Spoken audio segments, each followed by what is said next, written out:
Šodien manas pārdomas par lielo gavēni ir skaistā vietā, pie Kalēja alas un Strīķupītes. Viss apkārt ir kluss, it kā pati daba būtu iegrimusi pārdomās. Lielais gavēnis iezīmē klusu robežu šķirtni, it kā dzīve uz mirkli apstātos, lai sirds varētu atkal sadzirdēt to, kas ikdienas steigā palicis nepamanīts. Šis laiks aicina palielināties, nevis bēgt no dzīves, bet uz brīdi iziet no dzīves steigas, lai atkal ieraudzītu virzienu. Tas nekliedz, bet aicina. Tas nebaida, bet atgādina.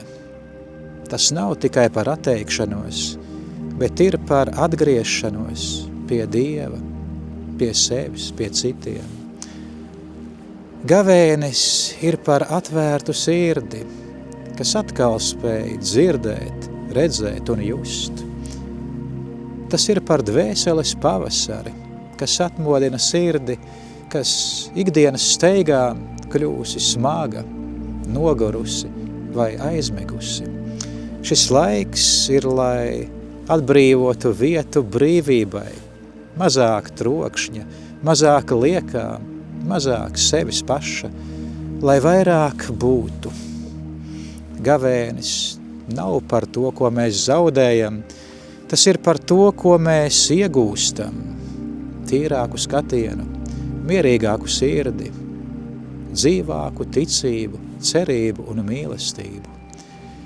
Šis laiks mums ir dots, lai mēs iemācītos atteikties ne tikai no ēdiena vai kāda ieraduma, bet arī no garīgās tumsas un visa ļaunuma.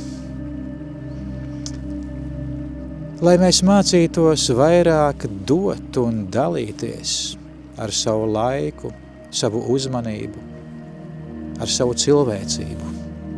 Šī āla, Šmilšakmens iezī, stāv kā laika lieciniece. Stāvot šeit, rodas sajūta, ka tā aicina iet dziļumā, ne tikai fiziski, bet arī garīgi, iekšējā pasaulē.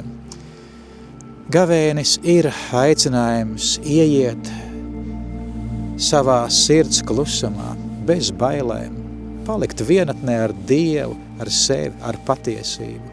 Nevis bēgt no dzīves, bet saskatīt, kas patiesībā mūsos dzīvo. Tur var atrast savus jautājumus, savas cīņas, savus uzvaras un zaudējumus, savu nespēku un nogurumu un nolikt to visu Dieva priekšā.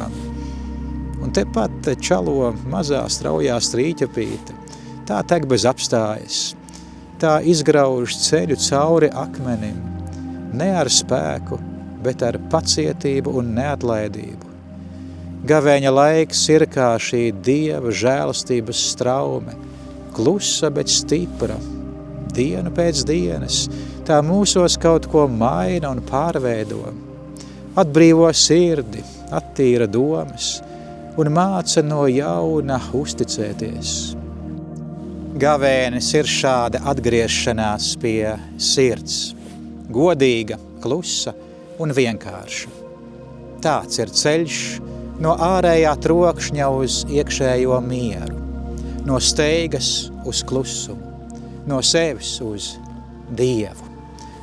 Un pāri visām gavēņa mērķis nav skumjas, bet ir lieldienu prieks. Jā, ceļš ved caur krustu, bet tas vienmēr ved uz augšām celšanos. Lai šis svētais laiks tev kļūst par mierpilnu un patiesu ceļojumu dvēselē, un lai lieldienu rītā mēs sastopam Kristu ar sirdi, kas ir dzīva un pilna ar ticību, cerību un mīlestību. Un vēl tikai, varbūt tieši tas ir lielā gavēņa dziļākais aicinājums. Nevis darīt vairāk, bet būt vairāk.